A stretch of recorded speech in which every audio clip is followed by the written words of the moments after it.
include the estate of Joan B. Kroc, whose bequest serves as an enduring investment in the future of public radio and seeks to help NPR be the model for high quality journalism in the 21st century. This is NPR.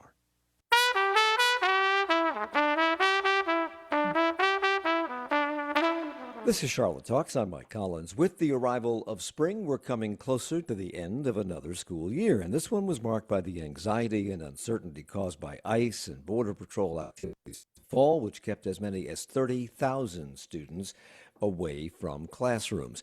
It was a year that saw teacher attrition rates at CMS inch above the state average, a year that saw teacher pay raises from the state delayed due to a lack of a budget, a year with more than a few snow days, and a year in which North Carolinians expressed dissatisfaction with the state schools.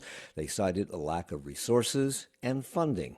Speaking of which, Charlotte Mecklenburg School Superintendent Crystal Hill recently presented her proposed budget for the school year. It comes in at $2.1 billion, and if approved by the school board, will mean an ask of the county of nearly $699 million, roughly $31.1 million more than the schools received last year.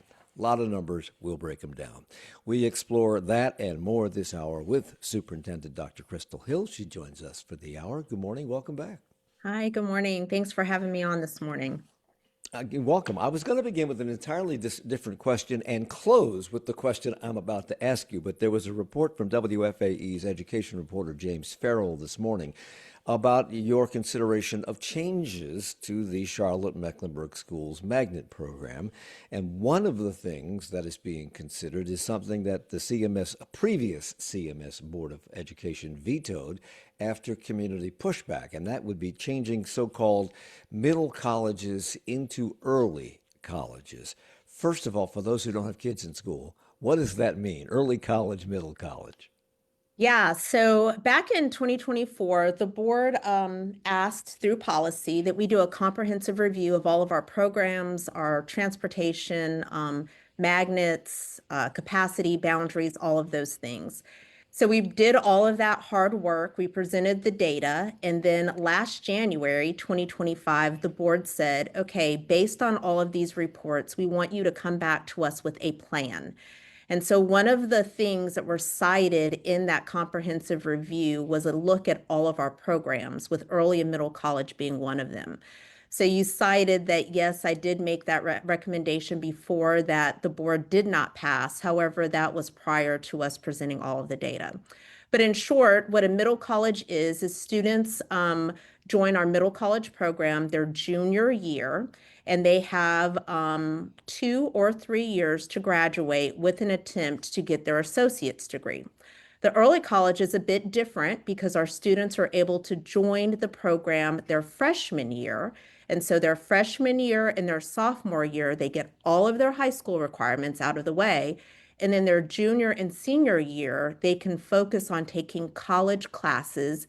And that's through our partner, Central Piedmont Community College. We also have early colleges with the UNC Charlotte system. But essentially what that means, the goal is for those students that join our early colleges, because they get those 2 years of high school out of the way, they graduate with their associate's degree before they graduate with their high school diploma.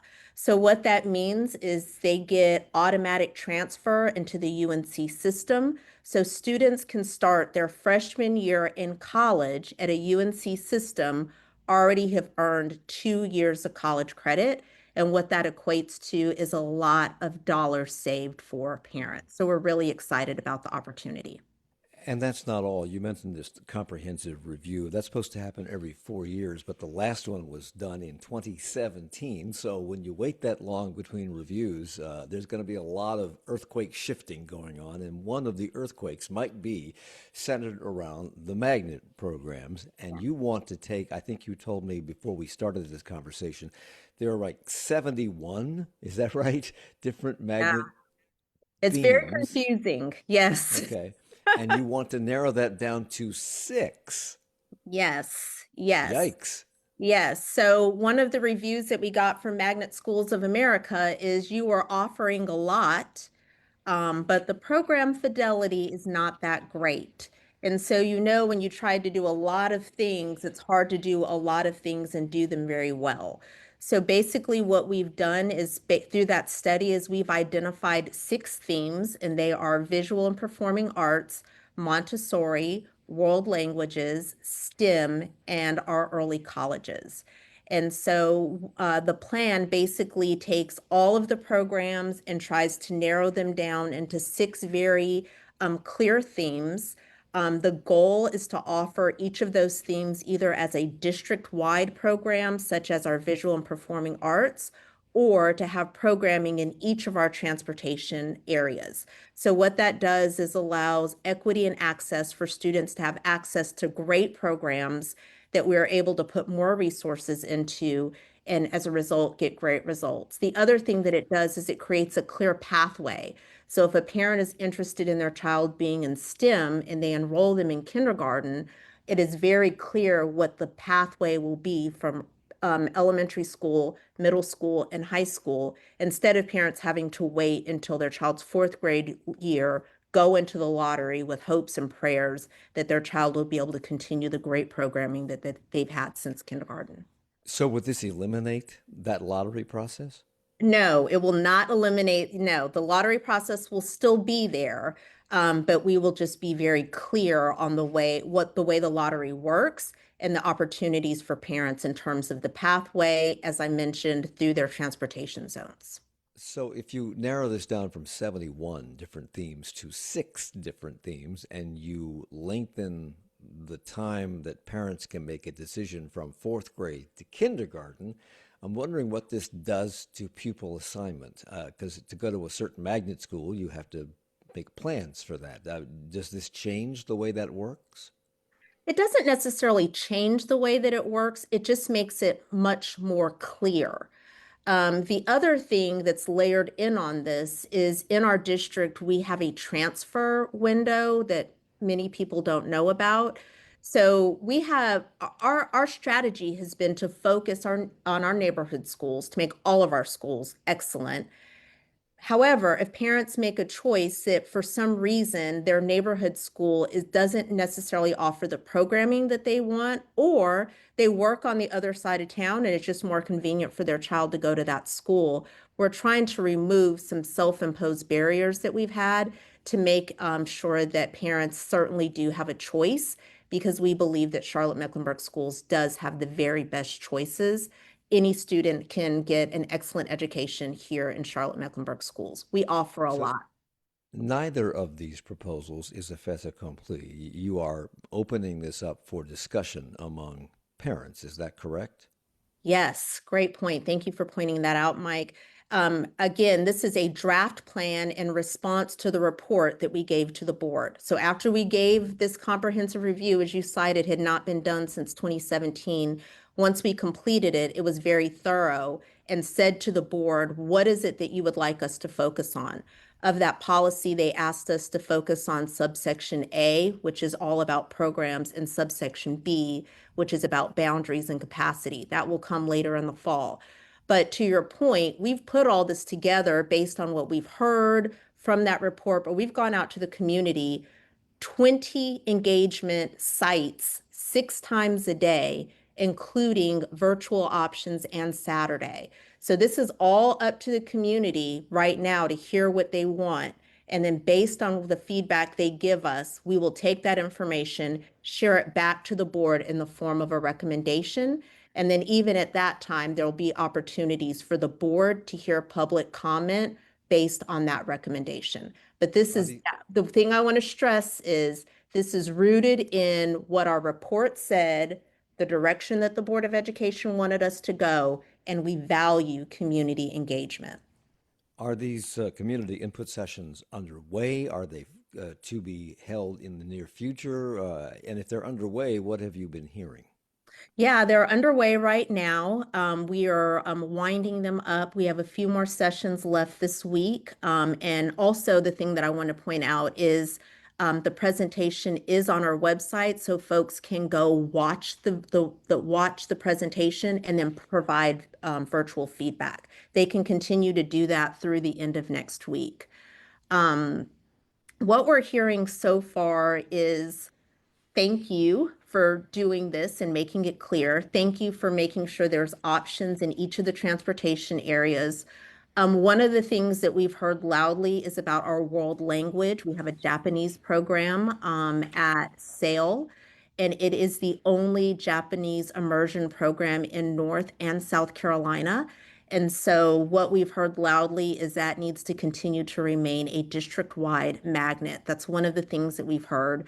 There's also been some questions about the utilization of our new Second Ward High School and where students would be, making that an option, what that would look like. So lots of different things that we're hearing, but I will be able to hear a full report from our partners at RTI based on all the feedback that they've collected to be able to help form the recommendation. So as I said, I was going to close by talking about that, but because it's kind of breaking news, we decided to open with it. And now I'll ask you the question I was going to start with, and it was an uncomfortable question, so let's do it. You are approaching 3 years on the job in a school district that at one point was referred to as having a superintendent carousel.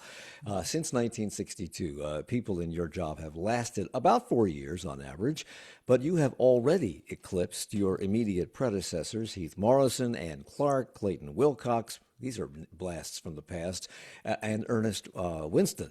And there doesn't seem to be any rumblings of dissatisfaction from your board members or really from parents about all of this. So the board recently extended your contract to June 2029, but in the past, those agreements have been broken by one party or the other. So I'm going to ask you, how long do you think you'll stick around? How long do you want to stick around? Well, my response to that would be the work is infinite, the leader is not. I have no desire to go anywhere anytime soon. We have a lot of work to do. We've done a lot of amazing work here in Charlotte Mecklenburg schools, so we're continuing on that path. You came into this job at a time when the system, without question, needed stability, and previous superintendents each took kind of a different approach to the job that you now have. You seem to have brought stability to that position. What has been, in your mind, your most significant accomplishment so far? Well, I would say hands down the historic gains in terms of academic achievement.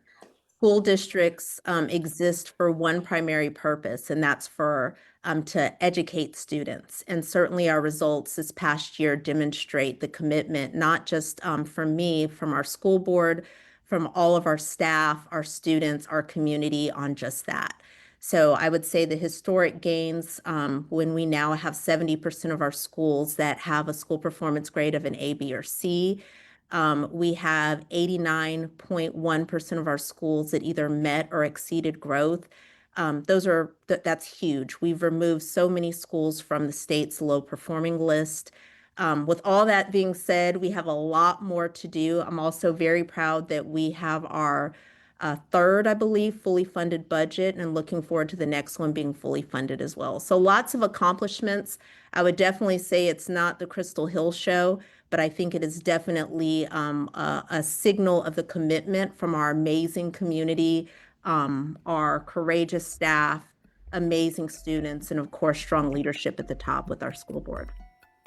I only have 30 seconds left, so it's unfair to ask you the obvious question, which is how did you do this? So I'll give you a chance to think about it, and when we come back, I'll ask that question and give you some time to answer it, because 30 seconds would not be fair, although I'm famous for that.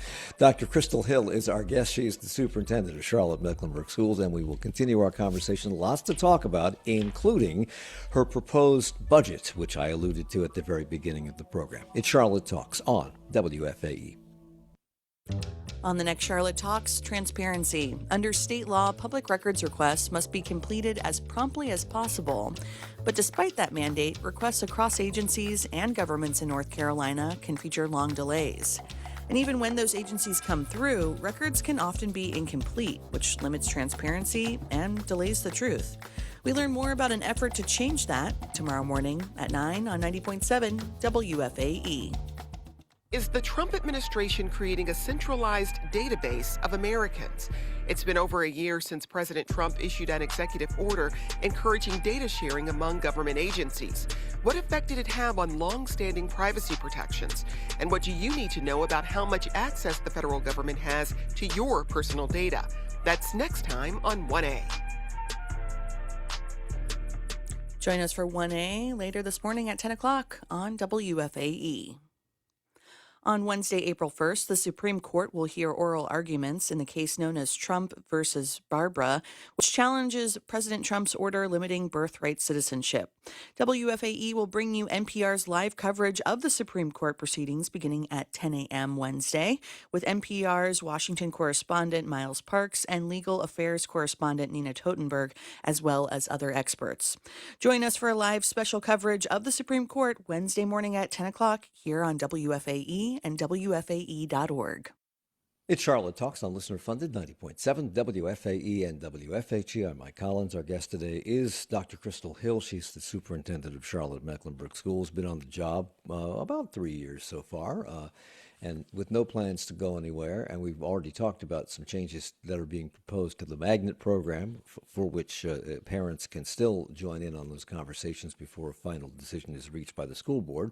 But you just alluded to a lot of the success in improving the performance of schools in the system. And the obvious question is, how did you achieve it? How? Yeah, so, I said this earlier, the work is infinite. The leader is not. All of the leaders that you mentioned before did really strategic things that allowed us to get to this point. And certainly when I leave, there will be unfinished work that somebody else will need to come in behind and do. So I would say the great work that has happened by all of the previous leaders. I would say, me personally, I have really strong faith, and that strong faith has allowed me to just leap. Like, I'm just going to do it. I'm just going to do some things and be completely fearless and courageous, all because I believe that that's what's in the best interest of children.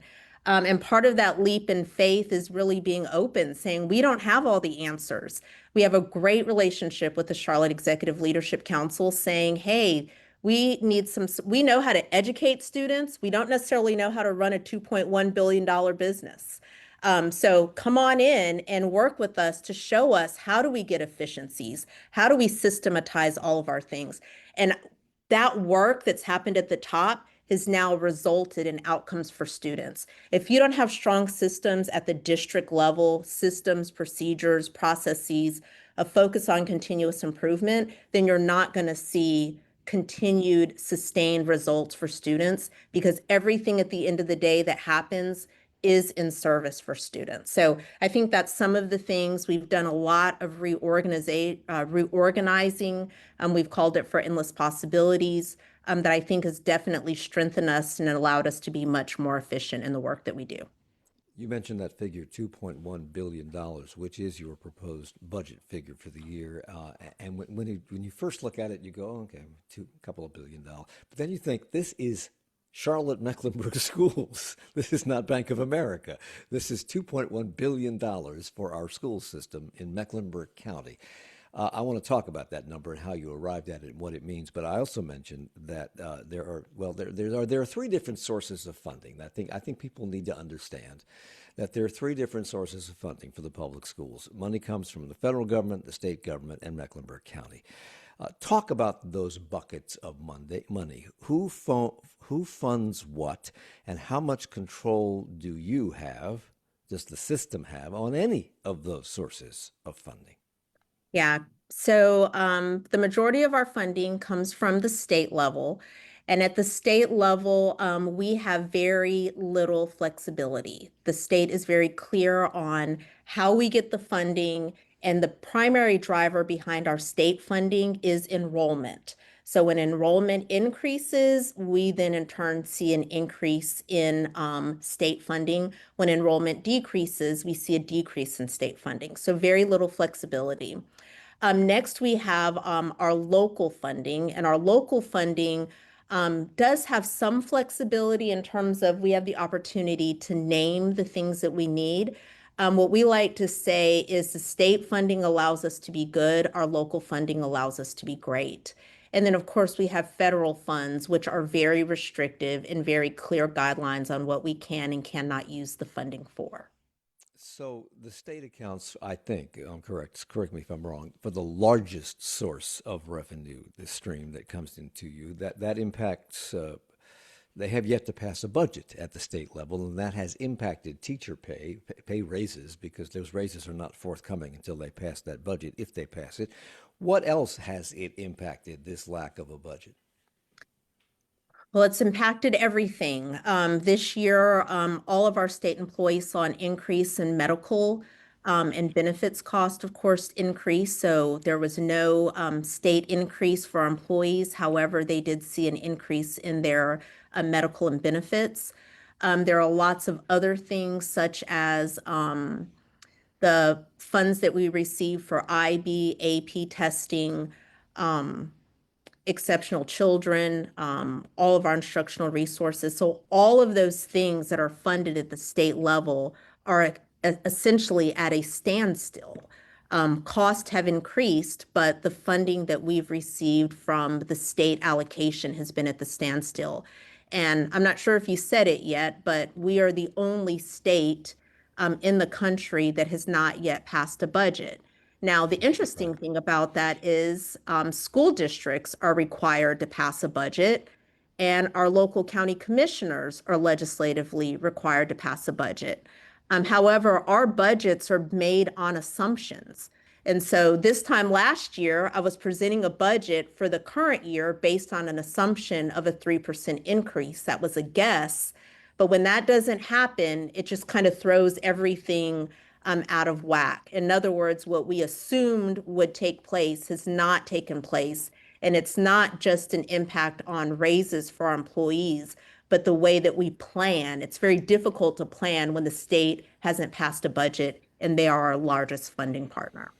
So pay raises are not the only part of this, but when it comes to teacher pay, the county supplements what monies come in from the state. Is Mecklenburg County having to pick up more and more of the slack in order to be competitive and in order to pay teachers something approaching a living wage? And is that due to cutbacks at the state level or something else? Yeah, so I would say yes, and. So the beautiful thing about the supplement is it accounts for the local context, right? It's expensive to live in Mecklenburg County. We want our teachers to not only work here, we want them to live here. So the state supplement accounts for that local context. We will never be able to supplement our way out of the teacher pay issue.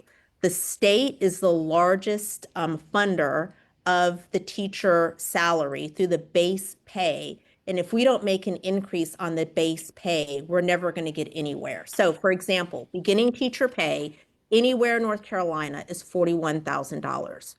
$41,000. Well, on top of that, our county gives a supplement about $7,000 or $8,000 on top of that. So yes, it does make a meaningful difference, but you can see $71,000 versus about $8,000. That's a gap. I will always advocate and ask for a 5% supplement because we need to be competitive. We're not just competitive with other career options, but we're also competitive with other school districts. I love my neighbors, but I want our teachers to stay working here in Mecklenburg County and not to go next door if they can make more money in a different district.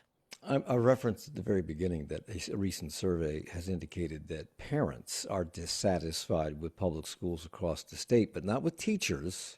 They're dissatisfied with the level of funding and resources coming from the state. Public school funding in this state has been deemed inadequate by the courts multiple times. The decision in the Leandro case, which dates back about 20 years or so now, was that the General Assembly is violating the state constitution by failing to provide every child with a, quote, sound basic education. And the court ordered the state to fund a multi-billion-dollar remedial plan, which has yet to be implemented because the state Supreme Court is now reconsidering whether courts have the power to force the legislature to spend money. That's the easy, quick way to explain it. Meanwhile, the state is operating without a budget. As we've talked about, opportunity scholarships have come into the picture. They flooded the market. That takes funding away from students, from public schools. It takes students away from public schools. And as you say, state funding is attached to the number of students within a system. What's the impact of all of this on CMS in particular and public schools around the state in general? Yeah, so the vast majority of students are currently enrolled in public schools, and in other states where you see voucher systems, public schools still remain the primary way to educate students. I want to be very clear. I believe in choice. I believe that every parent has the right and the responsibility to choose the best education for their children. The problem comes when you have a funding model that the basis and the foundation of that funding model is to take away from public education to fund vouchers. That is the fundamental problem here. When you look at other states, they sometimes are taking a different approach, but when you are taking money from one pot to put over here, there's a concern. The impact is, of course, on public schools because you continue to erode the foundation of a sound basic education. But more than just the impact on public schools, I really would like people to be thinking about the impact not on the public school system, but the long game. If the vast majority of students are educated in public schools, that means that the vast majority of the future workforce is coming from where? Public schools. If the vast majority of workforce is coming from public schools, this is not a Democrat, Republican issue. This is an economics issue. It is not good business sense to take away from your primary pipeline of workforce development, and that's exactly what is happening. I'm not sure that they want it to be the primary pipeline. I was going to ask you about that. It seems to me that a lot of forces are coming together to weaken the public education system in this state and throughout the country by Republican legislators and the moves at the national level with the Department of Education, et cetera, and Project 2025. Do you think, in the face of all this, that you are able to provide the same kind of sound, basic education you could be if all of that was, all those obstacles were removed from you? And do you think this is deliberate? Well, I certainly don't want to speak to why decisions are being made because I'm not in those spaces and not in those rooms. I would say it certainly appears to be. To your point, is it damaging and destructive? It absolutely is. And the other thing that I just want to make sure that I say, and I started with this, that this isn't about choice. Parents have the right and responsibility to make that choice. But the end game is that students, the vast majority of students, will be educated in the public school system. And if we erode funding from our public education school system, we are going to be in trouble. North Carolina is #1 in business. It is absolutely, we used to be known for being #1 in education.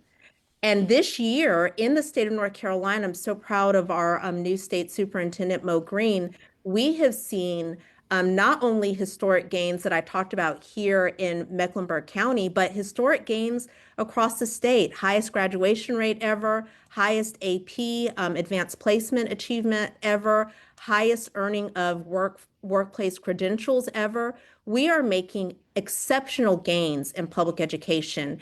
And so public education is a good investment. It's a strong investment, not just for public schools, but for workforce development and the future of our communities. So let's talk some numbers here because you recently recommended the school board pass a $2.1 billion budget. That includes $1.97 billion to operate. That's your operating budget for the next school year. Given the various sources of funding that we've already talked about, federal, state, and Mecklenburg County, how did you come up with that figure? And would it be lower if other sources of funding were coming in at more adequate levels? Yes. So the way that we came up with that figure is we took a look at all of our needs. And then based on our needs, we tried to work and say, what can we do internally to tighten up before we put a county ask? Because as you mentioned, any ask that we make it is an ask of our community, and there's multiple needs that our partners, the county commissioners, must fund. Everything that we've asked for in our budget are things that we absolutely need. So things like utility rate increases. We're opening up 2 new schools, so there's a local piece of that. We have the charter pass-through that we're required to pay that's part of our local funds. But to answer your question, the ask from the county probably would be lower if we had a better idea of what our state funding would be. The other thing that I did want to float is that I mentioned the word assumptions earlier. Right now, our assumption is that we will receive a 3% increase from the state in terms of pay. But when the state gives a pay raise, that only pays for our state employees. It does not account for our locally paid employees. So when we make that assumption of 3%, we have to ask the county to essentially match what the state is giving us, which then gets to your question, Mike. The $1 million question is, are we being adequately funded at the state level? The response would be no, because locally, the state doesn't give us enough teachers to operate. If we only operated with the number of teachers the state gave us, our class sizes would be huge. We would not be able to offer all of these wonderful programs that I mentioned, the Montessori, the language, the early college, all of those things. So we have to turn to our county funders to support us to make us great. And why is that? Why doesn't the state give you enough money to adequately staff the system with teachers? Why? Because it's based on a formula, and it's based on what our General Assembly deems to be appropriate for a public education system. Do they know anything about public education? I don't want to say what they do or do not know. I think that it would be I would like to see perhaps in the future an opportunity to hear from the voices to help inform some of the decision making, similar to the approach that we take here in CMS that I mentioned earlier about going out to the community and asking them about the programs, what would they like to see? So because they don't adequately fund it, you have to go to the county, and every year you go to the county with slightly more money. You're asking for slightly more money every year. This year it's $699 million, which is $31.1 million more than last year. Is that because the system has grown, the need for more, or because funding from other sources have declined? Well, it's not, it doesn't necessarily work that way. I mean, costs are continuing to increase. So Right. even if the state had approved a budget, we would still be opening 2 new schools, and we would need additional funding to support us with those 2 new schools, right? Utility rates, that's something that we would ask the county to pay for anyway. I think where you will see it show up is I mentioned that before we go to the county with our needs, we make adjustments within. We would probably not have to make as many adjustments within prior to going to the county if that were the case. I want to get into a little bit more of the nitty-gritty of this budget request when we come back, and then I also want to talk about teacher attrition, because it's all tied together. It's all about money. It's all about resources. We're here with Dr. Crystal Hill, Superintendent of Charlotte Mecklenburg Schools. It's Charlotte Talks on WFAE. On Wednesday, April 1st, the Supreme Court will hear oral arguments in the case known as Trump versus Barbara, which challenges President Trump's order limiting birthright citizenship. WFAE will bring you NPR's live special coverage of the Supreme Court proceedings beginning at 10 a.m. Wednesday with NPR Washington correspondent Miles Parks, legal affairs correspondent Nina Totenberg, and other NPR experts. Join us for live special coverage of the Supreme Court Wednesday morning at 10 here on WFAE. Peter Sagal here from Wait, Wait, Don't Tell Me. You know that car you've been hanging on to because it makes you look young and full of life? Well, to be honest, you haven't aged a bit, but the car, on the other hand, it's looking a little, soft around the timing belt. Here's the thought, why not donate it to public radio? You will still look fabulous, maybe more so as you bask in the glow of doing the right thing for your favorite NPR station. It takes years off you. Here's how to donate. Visit WFAE.org/cars to learn more. Support comes from WFAE listeners and Monarch, a statewide organization connecting people with intellectual and developmental disabilities to employment opportunities. Interested employers can learn more at monarchnc.org/supported employment. And Gibbons Aldersgate, a 230-acre not-for-profit life plan community surrounded by nature and new residential homes for active adults 55 and older in Charlotte. GibbonsAldersgate.org. It's Charlotte Talks on WFAE and WFAE.org. I'm Mike Collins. We're here with Dr. Crystal Hill. She's superintendent of Charlotte Mecklenburg Schools. It's budget time to recap.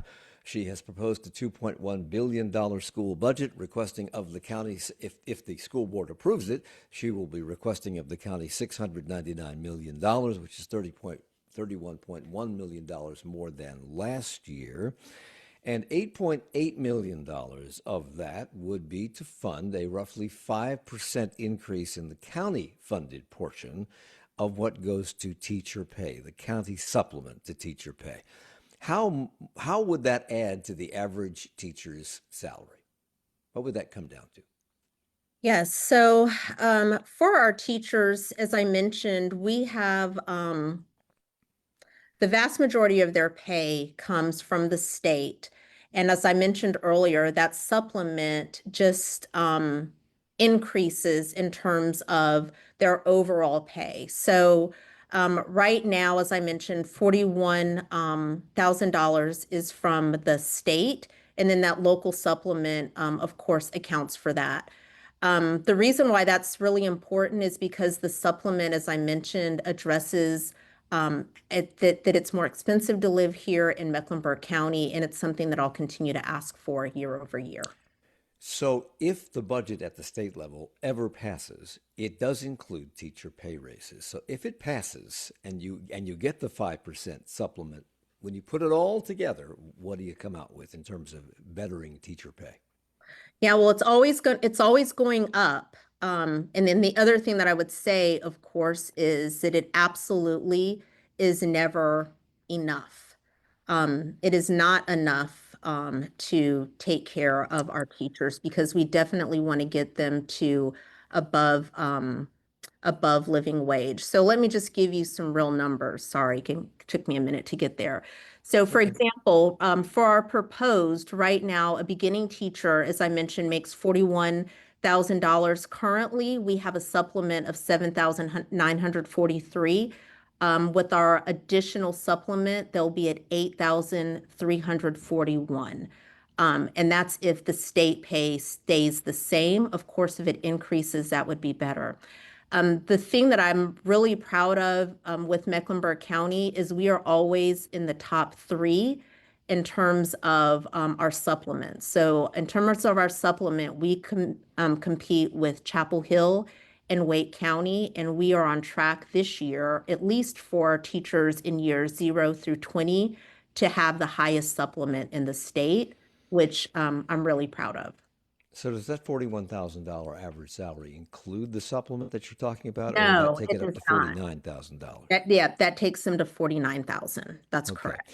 So we've heard anecdotally that there are a lot of teachers in the CMS system who cannot, you've already said this, can't afford to live in the district. We've also heard anecdotally that some are living on the street, some are living in their cars. To the best of your knowledge, is that true? I am aware that we have teachers who do not have adequate housing. So what does that say about us as citizens of North Carolina? What does it say about us as citizens of the United States? What does it say about our governments? I am deeply saddened that in the great state of North Carolina and in our amazing country, the people that we task to take care of our children every single day, I have two, Madison and Morgan, that in this state, I'll just speak specifically to the state, that we do not prioritize the people that are tasked to take care of our children, that we don't provide them with a minimum of a living wage. A minimum living wage in Charlotte Mecklenburg schools is $55,307. Right now, with the supplement and full teacher pay, our beginning teachers are at $48,943. And this isn't Crystal Hill's living wage. This is based on the MIT living wage calculator. So when I ask someone, make it personalized. What would you want for your child? Would you want the person that's working with your child to have to work 2 and 3 jobs? Would you want the person who is caring for your child to be concerned about how they're going to pay their rent or their mortgage? They have more month than they have money. Would you want the person taking care of your child to be concerned about if they have reliable transportation? So like it or not, that's the reality that teachers are facing, not only here in Charlotte and Mecklenburg County, but across our state. And we can talk about the country, but other states have found answers to that. Tennessee, our neighbor, South Carolina, their governor has come out and said that his priority is to ensure that teachers make an adequate wage. West Virginia, we are behind. And so the only thing that is going to change that is adjustments to the base state pay. I will always continue to advocate for the supplement, which I continue to say, we cannot supplement our way out of it. It will always be more expensive to live in Mecklenburg County. But let's also consider the rural parts of North Carolina. Those same teachers are making the measly $41,000 a year with very little opportunity for that to be supplemented by their local county governments. I'm deeply saddened. That leads us to teacher attrition, which I want to get to in a moment. But you also mentioned that you have pass-through money that you ask the county for and then you give to the charter schools, and that amounts to about $8.1 million a year. That's an obligation that you must fund. You must help fund the charter schools. How do you feel about that? I mean, how should taxpayers feel about this bifurcated system where you're trying to play by the rules, and there are serious rules affecting traditional public schools? Those same rules do not apply to charter schools. They do not apply to charter schools. And we are, as you mentioned, required to send that pass through. The state obviously funds it. We have done some things here locally to make sure that the way that we're funding that. So you'll notice that charter pass-through did not show up in our allocation last year. The reason we did that is the state has gone to a funding in arrears model, meaning that they look at the best months of 1 or 2 of the previous school year. So we are funding the same way with our charter schools. The rules are not the same. My job is to make sure that every person that lives in Mecklenburg County understands the great options that are here in CMS and to be able to share those appropriately. Are charter schools, in your mind, outperforming, underperforming, equal to the public schools? They are underperforming. There's data that shares that. Yes. There was also when these charter schools were announced and when they were later expanded, we were told that they would be an incubator for new ideas for education, and that the ideas that worked could then be adopted by public schools and make improvements in education at all these different kinds of schools. Has any of that happened? I am not aware of a formalized process by which charter schools innovate, and those innovations are then shared with traditional public schools. And now you're in competition with private schools because opportunity scholarships are available to all students in the state, but in truth, they don't fund the full freight of a private school education. So were fears that there would be lower income students who would get these vouchers but can't use them because they don't have any way to fund the remaining portion of what it costs to go to a private school. And private schools don't have to take you, even if you have the money to get in. Some people felt that this might be a drain on the public schools. Are they? Are they draining students? Are they draining funds? They're draining funds. They are not necessarily draining students. In fact, last year, from an enrollment standpoint, in the 23-24 school year, there was 131,230 students enrolled in private schools. In the 24-25 school year, there were 135,738. So that's an increase of 4,000, little over 4,000 students. However, in terms of opportunity scholarships, it jumped from 32,549 to 80,472. So what happened is what we've always guessed all along.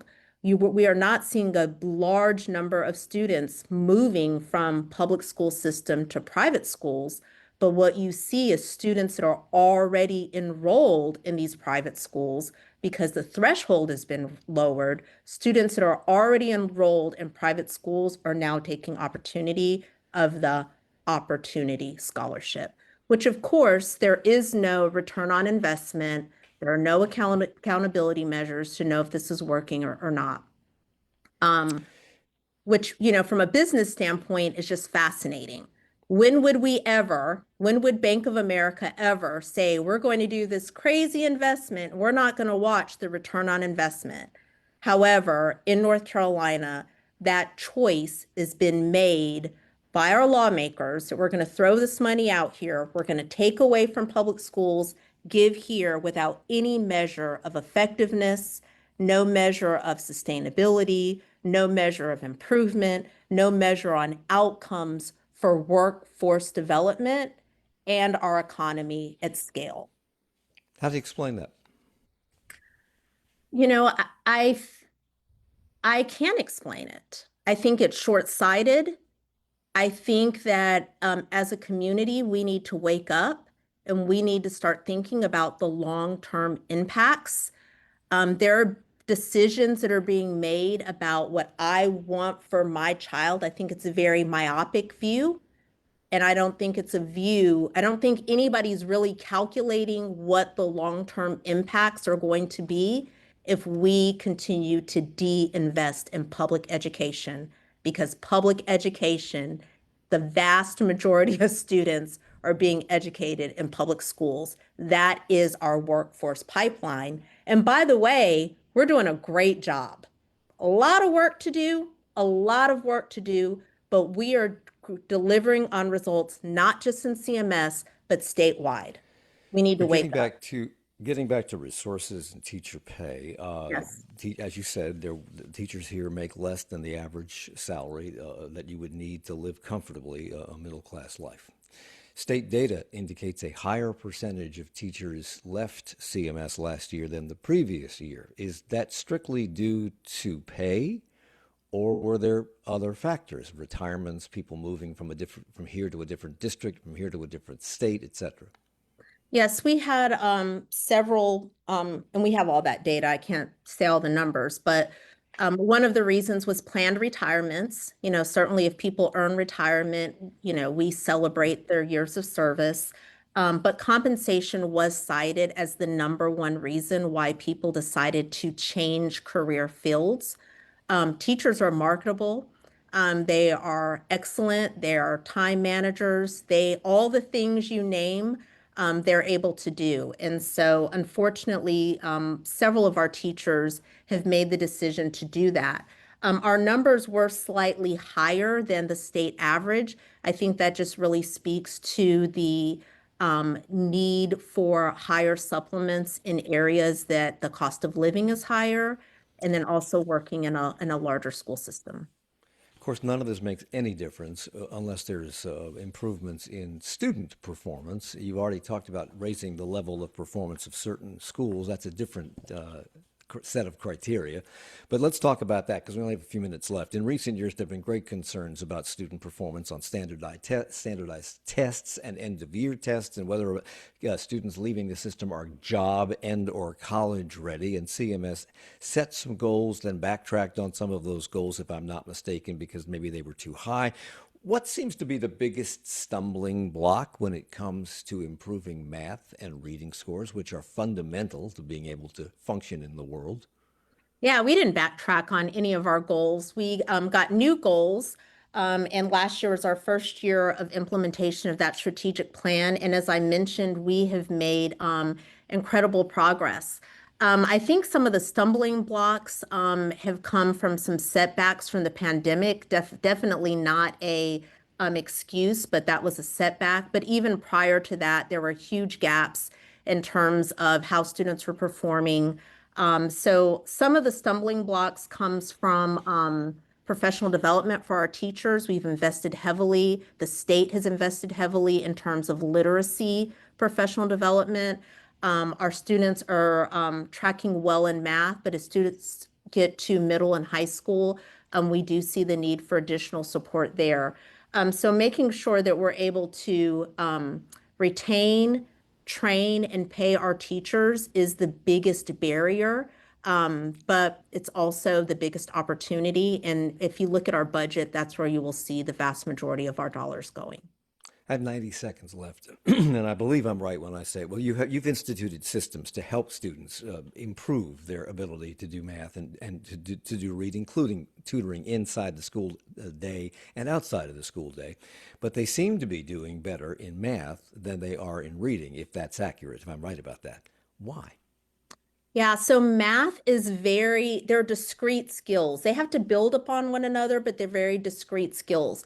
One of the things that we have learned in our implementation of some early literacy practices is that all of things have to go together. And the number one thing that we have to focus on is fluency, meaning how quickly students can read, but then also their oral comprehension. So sometimes we focus so heavily, it's like the pendulum swings. We focus so heavily on phonics, phonemic awareness, all of that's important, but that oral reading fluency, listening to things, students being able to respond to questions is important. I have 30 seconds left. Are things different? Are they worse today? Are they more difficult today? Are students struggling more today than they did when you were in those classrooms? The world is different. And this is a microcosm of our greater world. So students definitely have bigger struggles. They have all of the different pressures that we as adults have. But in Charlotte Mecklenburg schools, endless possibilities begin with us. And we're just so excited that we're able to create a warm, nurturing environment for all of our students. Dr. Crystal Hill, Superintendent of Charlotte Mecklenburg Schools, thank you so much.